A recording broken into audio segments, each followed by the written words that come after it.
Ouais. Tu vois, comme ça, il n'y a pas d'erreur. C'est clair. Ah oui, bon.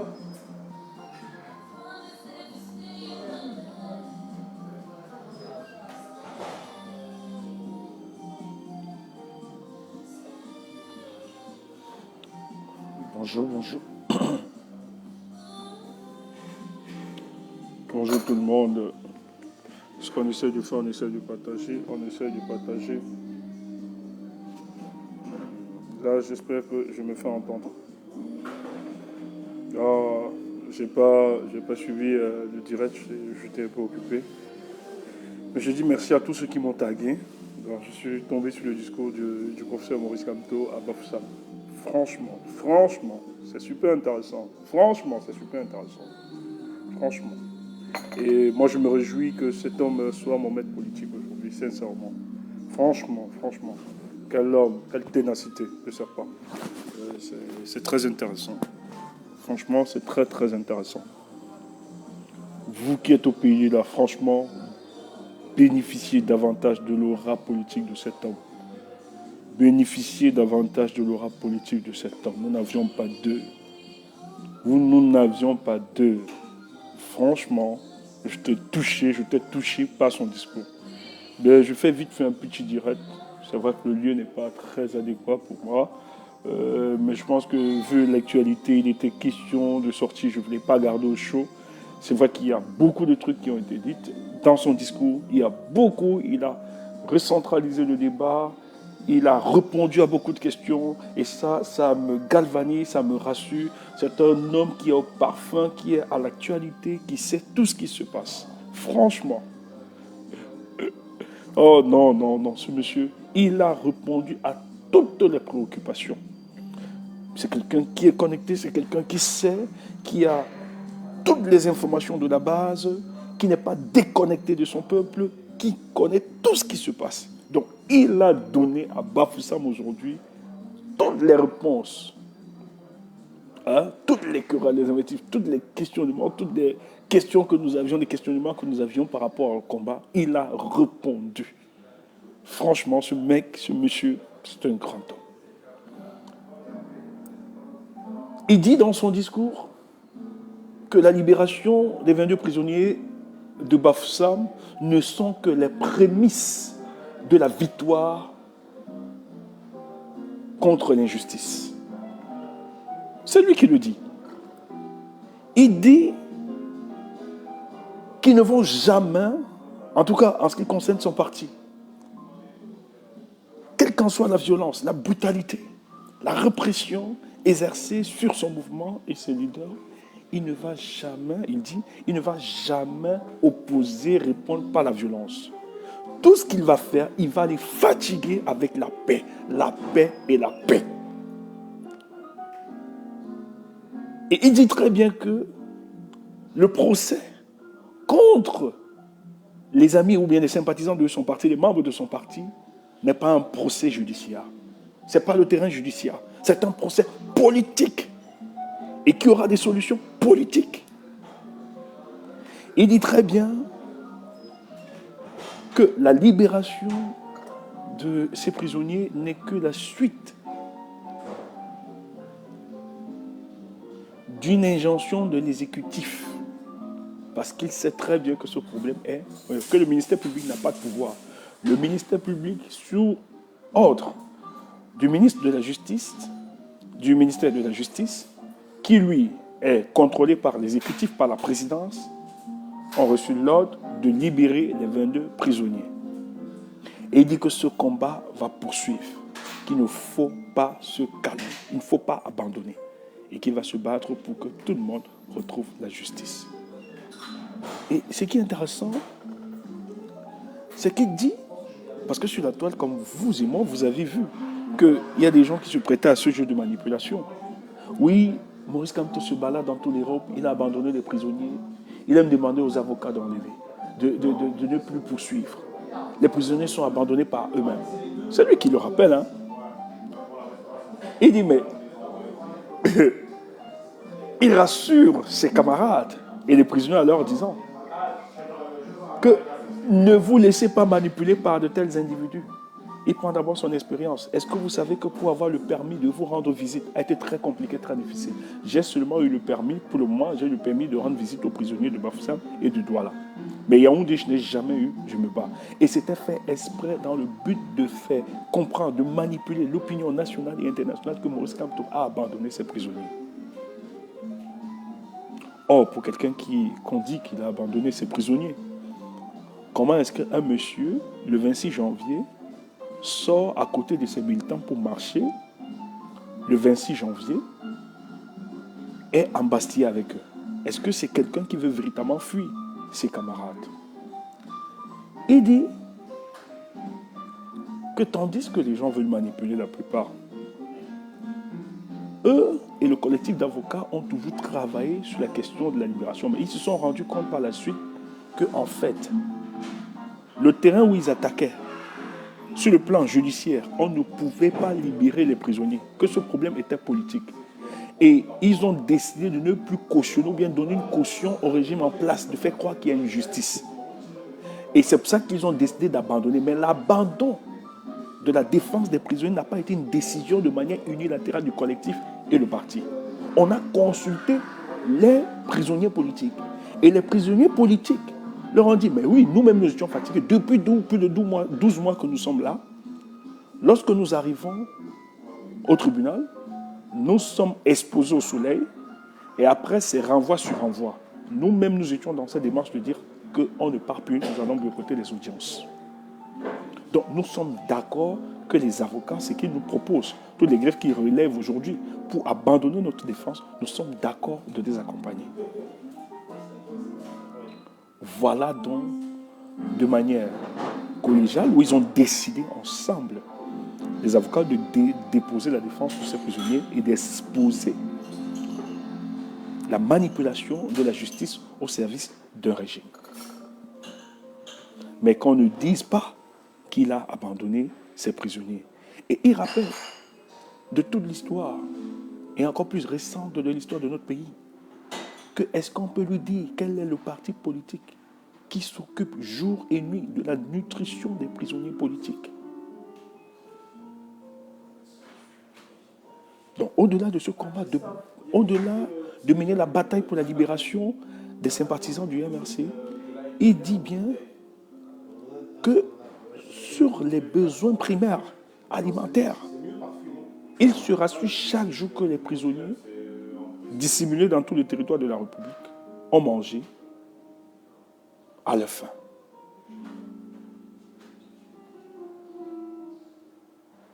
Donc, que les gens ne tombent pas dans la manipulation. Mais ce qui est intéressant dans ce discours encore, il évoque ceci, dit, écoutez, la libération de nos camarades, même si c'est en compte-gouttes, n'est que l'expression d'une bataille qui porte ses fruits. Et cette bataille, qui est ancrée sur le socle de la paix, aussi longue qu'elle soit, mais chaque jour, nous allons expérimenter des petites victoires qui démontrent que face à l'injustice, nous n'allons pas baisser les bras. Face à l'injustice, nous n'allons pas nous donner gratuitement. Nous allons nous battre et développer les conditions de résistance pour que, finalement, les détenus prisonniers soient libérés. Et il insiste. Et ça, c'est dans la paix. Que c'est le procédé qu'ils ont utilisé. Et que c'est pas ce procédé, pour lui qui paye, ils vont continuer dans ce sens-là. Mais il dit l'avènement de la sortie des prisonniers n'est pas la finalité de notre combat. Que la plus grande finalité, c'est de voir le Cameroun être changé. Mais pour que le Cameroun soit changé, il a besoin d'avoir au sein de sa formation politique des hommes formés, des hommes de conviction, les hommes qui ne sont pas ballottés par des vents et marées, des hommes qui sont inconstants, impertinents, parfois perturbés par quelques manipulations. Qu'il faut rester serein Et il dit qu'il sait très bien qu'il y a beaucoup qui s'agitent par rapport à des décisions qu'il essaie de prendre dans le sens de l'organisation de son parti. Mais d'autres gesticulent parce qu'ils ne comprennent rien. Mais il dit ceci, que toute décision, je vous rassure, camarades, toute décision que je dois prendre pour le compte de notre mouvement, de notre organisation, je me rassure toujours que l'intérêt général, l'intérêt de nos camarades, l'intérêt de ce parti ne soit jamais ébranlé. En tant qu'homme politique, il est en train de vous dire, même si vous ne comprenez pas certaines décisions, même si vous ne comprenez pas certaines orientations politiques qu'il va devoir engager, tout ce qu'il vous demande, c'est d'obéir à l'ordre du leadership, de la direction, du directoire. Parce qu'eux, ils ont des informations que la plupart d'entre vous, vous n'aviez pas. Mais ils savent où est-ce qu'ils vont diriger le bateau. Et ça, on ne peut pas lui en vouloir parce que la posture et la stature de M. Kamto, qui lui est dans une démarche de briguer la magistrature suprême, a des informations que vous et moi, nous n'avions pas. Mais en fonction de ces informations, il a besoin d'ajuster sa stratégie quelquefois qui peut nous embarrasser. Mais j'aime le dire, j'avais dit ici une fois dans un direct, que lorsqu'on adhère dans un parti politique, moi je ne suis pas dans un parti politique, mais c'est bien d'insister. Nous autres, on refuse souvent parce qu'on sait que lorsqu'on décide d'accéder à un parti ou bien d'adhérer à un parti politique, on décide d'aliéner sa raison, on décide d'aliéner sa liberté, de se mettre au service de ce parti. Donc on n'attend pas d'un militant ou bien d'un partisan qu'il vienne discuter des propositions, mais on attend de ce militant qu'il porte le projet et qu'il diffuse ce projet par rang dispersé, en étant dans l'unicité. C'est très important. Donc, il est tellement au courant. Il y a quelqu'un, écoutez, quand quelqu'un dit mouf, moi je vous ai toujours dit, ceux qui viennent d'arriver là, quand quelqu'un dit mouf là, il faut calmez-vous, calmez votre tempo. Ce n'est pas une insulte, c'est notre code. Nous les bangandos, nous les voyous là, c'est notre code. Donc quand tu viens de venir là, tu vois, on me dit mouf, c'est pas une insulte, c'est notre code. Donc recycle-toi, demande qu'on te recycle. Quand tu entres dans notre club là, demande qu'on te recycle. Mouf n'est pas une insulte. Hein? Ok. Donc, n'attaque pas nos choses, n'attaque pas nos gars. Parce que ce sont ces gars-là qui nous protègent. Ce sont ces gars-là qui nous donnent la force de tenir. Donc, quand tu viens d'arriver dans une histoire comme ça, que tu ne comprends, on dit mouf. Ne sois pas épidémique. Réfléchis d'abord. Hein? C'est notre code. Je sais que vous êtes bien éduqués. Vous êtes bien élevés. Excusez-nous. Nous, on n'est pas bien éduqués. Donc, quand vous venez dans nos choses, tu entends mouf. Laisse-nous, c'est nos choses. Hein? Ne sois pas épidémique pour réagir. Laisse ta bonne éducation là. Nous, ici, on est dans l'école des voyous. C'est pas... Hein, voilà. Quand quelqu'un dit mouf, laisse-nous, c'est notre chose. C'était résumé. Donc, le monsieur est tellement intéressant. Il dit... Oh, Maurice Kamto, écoutez. Ce type ne parle pas trop. Mais j'aime quand il sort, quand il parle. Il confond tous ses adversaires. Je te dis, il confond tous ses adversaires, tous ses ennemis, tant à l'intérieur de son mouvement qu'à l'extérieur. Il a tranché le débat. Il dit, les gars, je vais finir les gars là par la paix. Jusqu'à ce qu'il m'ait même au défi. Il dit, écoutez, je vois sur la toile beaucoup d'agitation des candidats. Il dit, moi, je ne refuse pas qu'il y ait des candidats. Donc, Maurice Kamto n'a même pas de problème que Franck Biya soit candidat. Mais qu'est-ce que lui demande? Il dit, si Franck Biya, ou Ngongo, ou tous ces gens-là veulent être candidats, tout pour lui, c'est que le code électoral, qu'on puisse respecter les jeux lorsqu'il y a une élection. Tu entends ça? Le gars dit qu'il faut respecter le jeu. C'est ce qu'il attend. Mettez n'importe qui. Lui s'en fout. Tout ce qu'il veut, c'est que le jeu soit transparent et libre. Maintenant, on verra. On ne parle pas comme ça.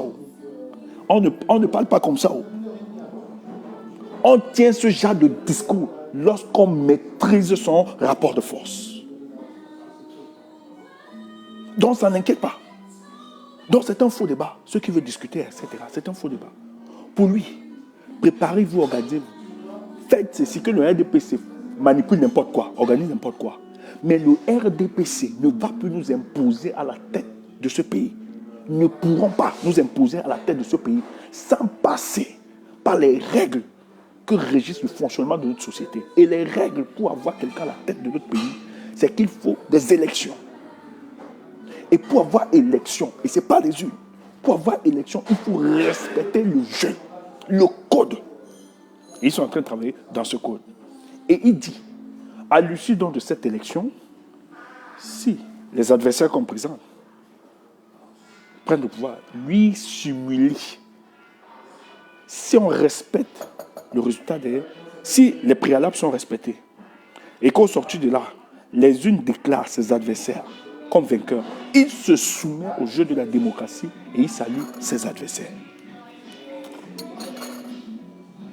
Tu entends ça? Toi, tu es là, tu viens raconter n'importe quoi. Regarde, toi, tu dis que lui, il est moumou, il est dans la paix. Mais regarde quelqu'un qui est moumou, qui est dans la paix, qui réussit quand même des choses, qui réussit quand même à libérer ses détenus prisonniers. Est-ce qu'il a porté une arme? Est-ce qu'il a tué quelqu'un pour avoir la libération? Mais est-ce que tu crois qu'il dormait tranquillement chez lui? Tu crois que la situation de ces prisonniers-là ne l'inquiète pas, ne le dérange pas? Non. Mais tu ne sais pas. Là où lui aussi se bat pour qu'on puisse libérer. Parce qu'il vous l'a rappelé que cette bataille ne va pas se faire sur le terrain judiciaire. Surtout qu'il est inféodé par l'exécutif. Que c'est un problème politique et ça doit avoir les solutions politiques. Et il se bat pour ça. Donc la libération que nous sommes en train de voir, ce sont les prémices de la victoire sur l'injustice qu'on impose aux Camerounais et qu'il faut célébrer ça. Et il déplore le comportement des gens. Et il dit qu'il y a même beaucoup dans la démarche, parce qu'il observe les querelles, il lit les querelles qui se passent sur la toile. Il dit qu'il est attristé par les querelles qui se posent sur la toile, par la méthode. Mais lui, il insiste, il rappelle que sa méthode a été de dire qu'il va gagner, faire partie de ce régime par les urnes. Et c'est dans la paix. Et qu'il va les fatiguer dans la paix. Mais qu'il est curieux que beaucoup, par manque de patience, il insiste que la plupart ne sont pas patients. Qu'il manque de résilience. Il manque de patience. Envers beaucoup qui gesticulent, qui estiment qu'il faut opter pour d'autres voies pour renverser ce régime. Que c'est parce qu'ils sont impatients.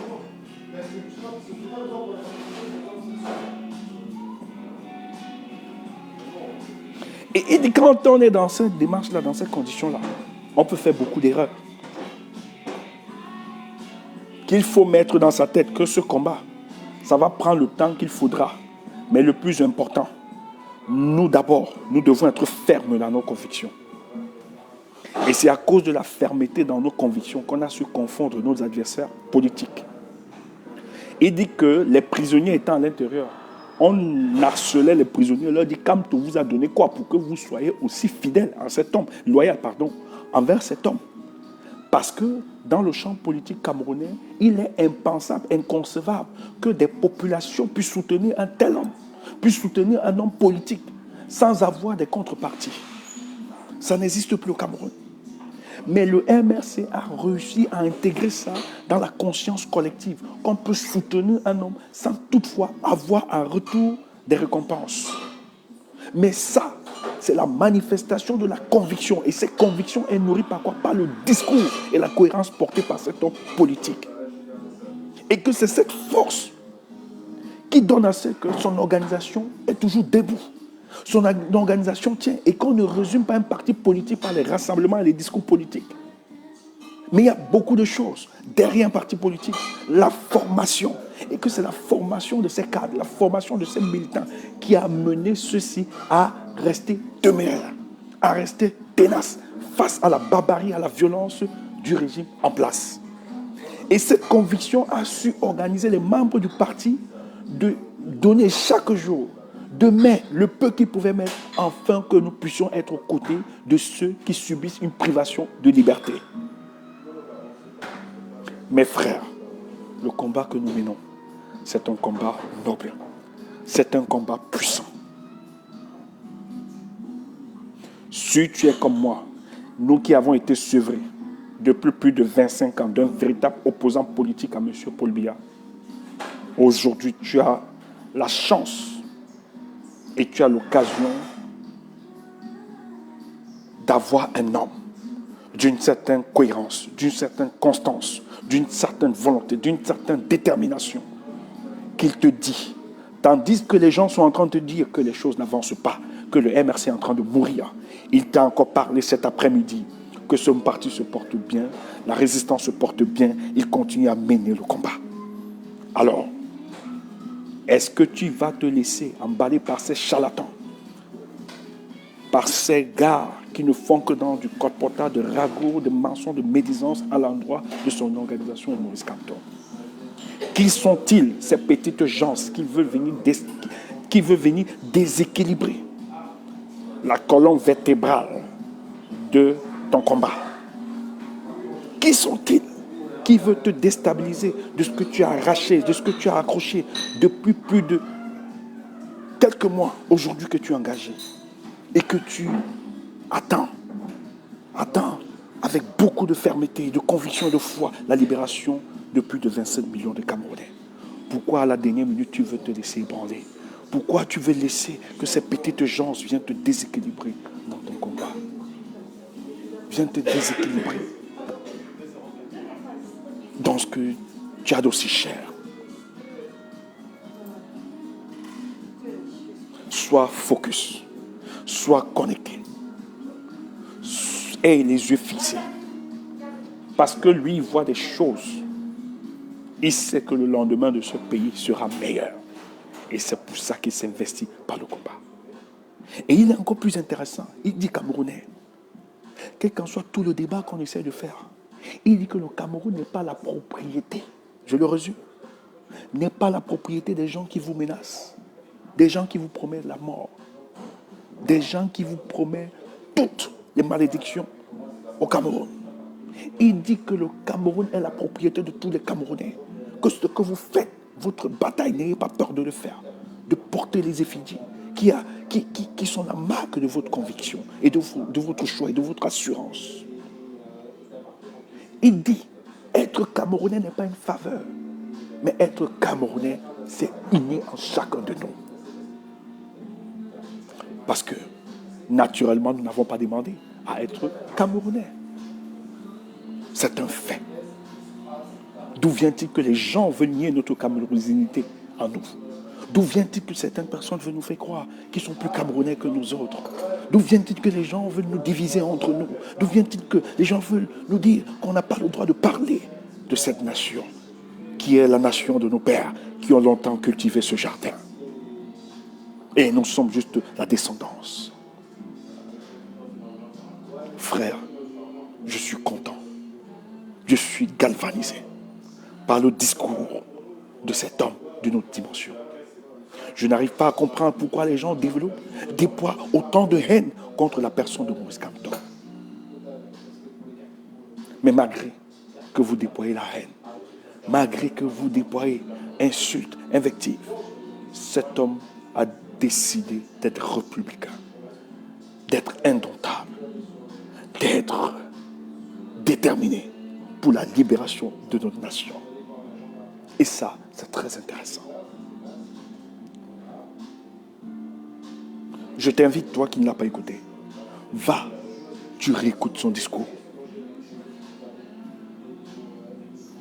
Il maîtrise le bateau. Contrairement à certaines personnes qui veulent dire que non, le MS est fini, c'est tombé, Kamto ne maîtrise plus rien. Et tout ça. Je ne suis pas de ce parti. Il dit que ça se porte merveilleusement bien. Et que, il dit que, au Cameroun là, il n'y a pas un parti en bonne santé comme son parti. Tu entends ça? Tu entends ça? Le répé parle. Le genre que si tu ne comprends pas, tu peux m'aller, si tu es contre lui là, que tu n'aimes pas son organisation, bien tu ne l'aimes pas, tu peux aller brûler le lac. Il dit qu'il y a actuellement là, l'un des meilleurs partis qui a une bonne santé politique au Cameroun, c'est le MRC. Même le parti administratif, même le R n'a pas cette santé politique comme le MRC. Il vante ça, il est fier de ça. Tu entends ça? Toi, tu es là, tu dis que le MRC est fini. Ouf, tu es un sorcier. Les Bakala me regardent ici, ils sont dépassés. Ils sont dépassés. Excusez-moi, je ne suis pas chez moi. On est dans des rendez-vous stratégiques.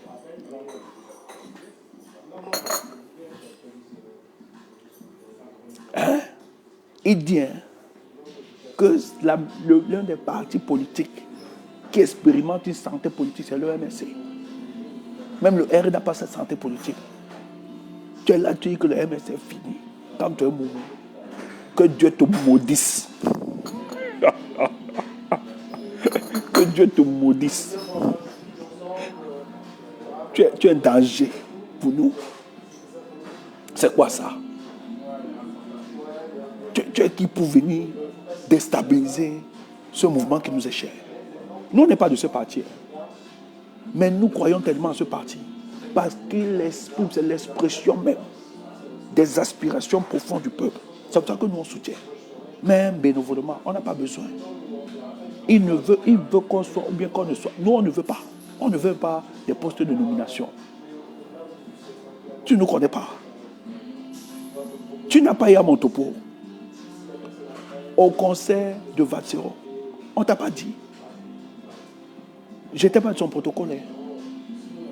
Peut-être que tu ne me connais pas. J'étais devenu le vice-président du protocole de Maurice Kamto. J'ai arraché ça. Oh. Tu entends ça? J'ai arraché ça. Oh. Écoute, quand je suis arrivé, heureusement que j'ai mes cops qui m'ont acheté le billet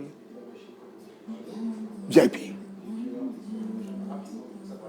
Quand je suis venu, je me suis seulement rassuré. Est-ce que le boss va s'asseoir? Tu sais, quand vous aimez quelqu'un, il n'a pas besoin de vous bien. Tellement vous aimez, vous voulez travailler à sa sécurité, qu'il soit à l'aise. Quand je suis venu, j'ai vu un vigile. Il était ivoirien. Jean, c'est lui qui avait... Il m'a localisé, il me dit oui, c'est ici. On lui a dit, parce qu'on avait balisé l'endroit, on lui a dit que non, c'est pour certaines personnalités. J'ai compris que c'est là où le président Maurice Kamto sera. Je lui demande où est le responsable de la sécurité du Zénith. Il me prépare le monsieur. Je viens devant le monsieur, je ne connaissais pas qui s'appelait. Je dis Laurent, bonjour. Je suis Stéphane Toubi. Tac. J'organise. Le type même se met à rire parce qu'il ne s'appelle pas Laurent. Mais tellement, j'étais sûr de moi. Et mon discours, le gars me met directement. Il demande à ce gars, il faut l'écouter. Pour la sécurité, c'est ce monsieur que vous devez écouter. Il était rien. Moi, j'ai pris seulement. Directement, j'ai appelé donc les responsables du protocole du président. Bon, il y avait les bons. Je suis sorti. Les bons viennent seulement. J'ai appelé les bons une fois. On a organisé. J'avais notre pote en Angleterre. J'ai dit, Valérie, viens seulement pas. Même le président régional du MS Europe était surpris. Mais comme il sait que c'est Tchombo, il sait quelles sont mes positions. Je ne suis pas un ennemi. On a organisé les histoires là. Quand moi-même est venu renforcer, on a organisé propre. Moi, quand c'est fini, je me suis rassuré, j'ai escorté le président. Correct.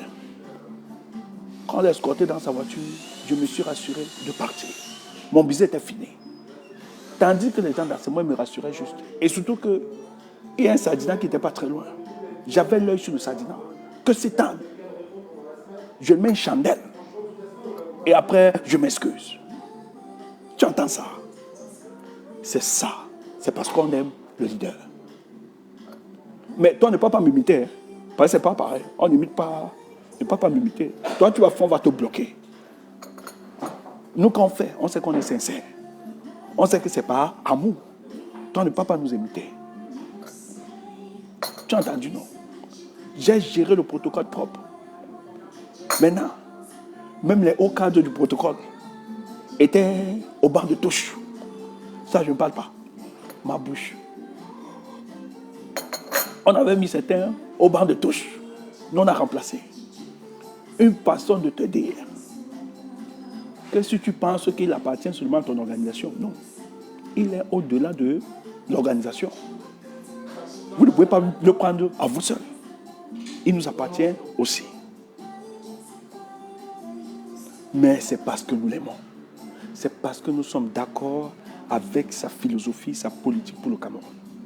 C'est parce que nous savons que cet homme, contrairement à d'autres rentembrants politiques, nous donne effectivement quelle est la piste que nous allons utiliser pour sortir le Cameroun dans cette gouffre, dans ce gouffre infernal.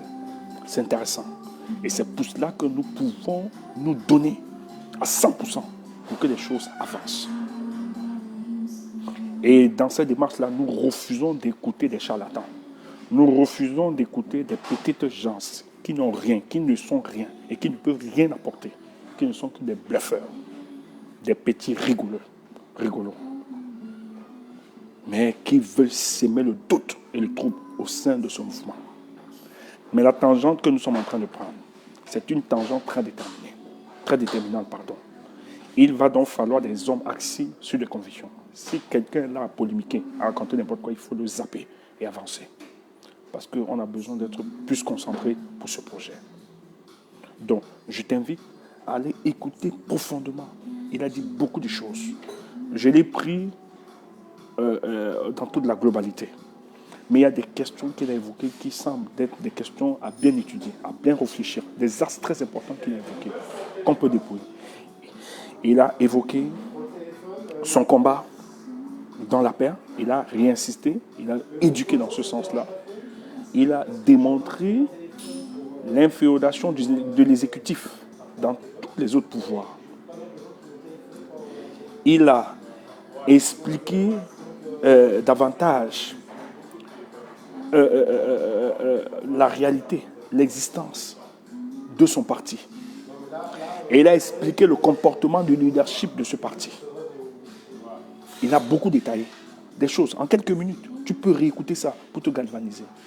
Et il a parlé de la transition qui se prépare pour le cas du Cameroun. Par quel procédé on va devoir attaquer tous ceux qui veulent se présenter comme étant candidats. Il a exposé dans quel terrain nous les attendons. Si ce n'est pas dans ce terrain, alors là, les choses n'avanceront pas. Et il a donc expliqué aux Camerounais que les lendemains pour ce pays sont meilleurs. Et il a botté en touche le tribalisme en rappelant tous les Camerounais que vous êtes d'abord Camerounais et que personne ne doit vous menacer par rapport à ça. Et en insistant, en disant que prononcez-vous en tant que Camerounais. Personne n'a le droit sur vous. Personne. Donc c'est important. Chers frères, soyons focus. Restons aussi éveillés pour ce combat. Merci pour la sortie du président Maurice Kamto, qui est une sortie vraiment très courageuse et à un moment où tout allait dans tous les sens, où il a recadré les troupes et où il a expliqué la démarche. Nous sommes fiers de ça. Et nous soutenons les prisonniers, tant à Douala qu'à Yaoundé. Nous sommes de tout cœur avec vous. Nous allons nous mobiliser, nous sacrifier pour que votre libération soit effective. Nous allons continuer dans ce sens-là, toujours dans la paix. Nous allons utiliser toutes les leviers en notre possession pour que vous soyez libres. Merci par vos convictions. Merci parce que vous tenez. Merci parce que vous êtes en phase avec le discours et la vision de votre leader. Merci parce que vous êtes les témoins de la dictature, de la barbarie observée au Cameroun. Merci parce que vous rappelez au monde, à l'opinion nationale, que l'expression des divergences au Cameroun est aujourd'hui cadenassée, est aujourd'hui bloquée, est difficile. Merci parce que vous en êtes la preuve aujourd'hui. C'est ça qui nous permet d'opposer à ce régime les véritables contradictions qu'ils essaient de nous rappeler qu'ils sont un pays démocratique. Or, dans un pays démocratique, comment expliquez-vous que les gens sont enfermés, sont embastillés, sont torturés, menacés, parce qu'ils ont osé exprimer leurs divergences? Mais la bataille va continuer. Nous sommes convaincus que ça va marcher. Et nous allons prendre le pouvoir. Je dis bien, nous allons prendre le pouvoir sans verser le sang d'un Camerounais. Parce que nous avons tous les moyens, une source intarissable de stratagèmes pour mettre en difficulté ces gens. Ceux qui vous invitent à ce discours de banditisme, de bluff, de fémania, de dangerosité et même de complicité, de conspiratisme avec le régime en place, à vous interpellant de prendre les armes, ce ne sont pas des gens qui vous aiment. Ce sont des gens qui utilisent des raccourcis parce qu'ils ont d'autres projets. Aussi vrai que nous sommes face à une dictature, à une barbarie, nous avons les moyens techniques, nous avons les moyens philosophiques, idéologiques, politiques et pacifiques pour mettre en difficulté ce régime. Et je pense que cette source n'est pas encore tarissable, Elle est encore pleine. À chaque étape, nous devons utiliser dans cette source les moyens, les stratégies qui vont nous permettre de mettre en difficulté. Et c'est ça, aujourd'hui, la libération de ces 22 prisonniers de Bafoussam est l'expression que notre combat dans la paix marche effectivement. On peut les confondre. Portez-vous bien. Que Dieu nous garde, peuple camerounais. Merci.